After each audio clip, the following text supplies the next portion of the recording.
নমস্কার, আমি ডক্টর অরবিন্দ সিং। বেশ কয়েক বছর আগে আন্দামানে ঘুরতে গেছিলাম পরিবার সবাই।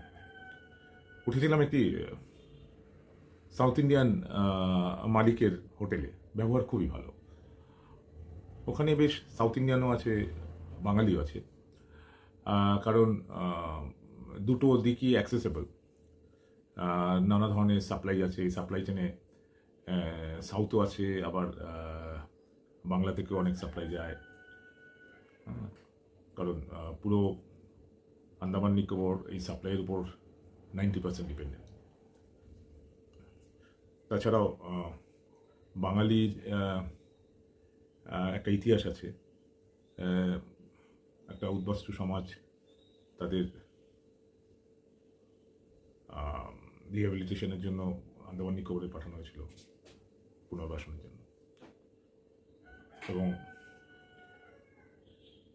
যেসব বিপ্লবী আন্দামানের সেলুলার জেলে নির্বাসিত হয়, কারাদণ্ডিত হয়, তাদের এক সময় ছেড়ে দেওয়া হয় ভারত স্বাধীনতা পাওয়ার পরে।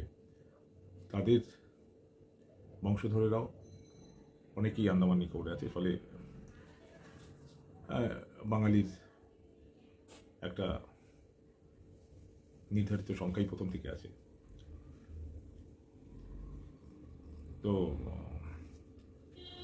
যে ড্রাইভারটিকে আমাদের সাউথ ইন্ডিয়া মালিক দিয়েছিলেন আমাদের লোকাল ট্যুরের জন্য, সেই ড্রাইভারটি বাঙালি ছিল, কিন্তু বাঙালি।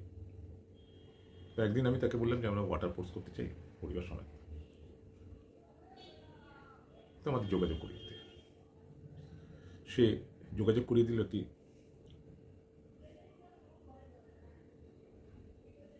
বিশেষ সম্প্রদায়ের গোষ্ঠীর সাথে,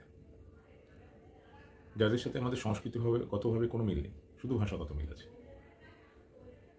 তাই তার কাছে সাউথ ইন্ডিয়ান হিন্দু ত্যায্য, কিন্তু ওই বিশেষ ধর্মাবলম্বী যারা আমাদের সত্য মনে করে, যাদের সাথে সংস্কৃতিগতভাবে মিল নেই, শুধুমাত্র ভাষাগত মিল আছে, সেরকমই একজনকে আমাদের সাথে যোগাযোগ করে দিল।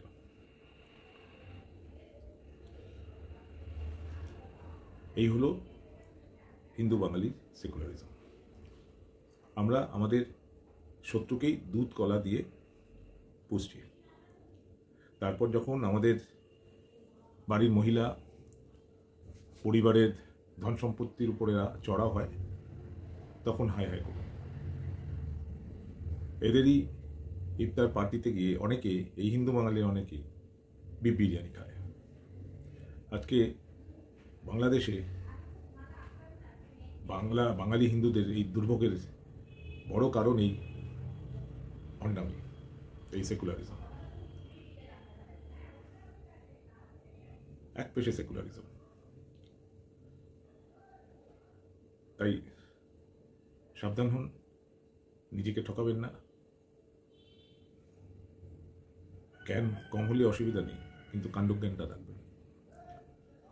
বাঙালি হিন্দুদের কাণ্ডজ্ঞানের বড়ই অভাব, তারই একটা উদাহরণ দিয়ে এখানে বোঝানোর চেষ্টা করলাম। ধন্যবাদ, এখানেই শেষ করলাম, আবার দেখা হবে।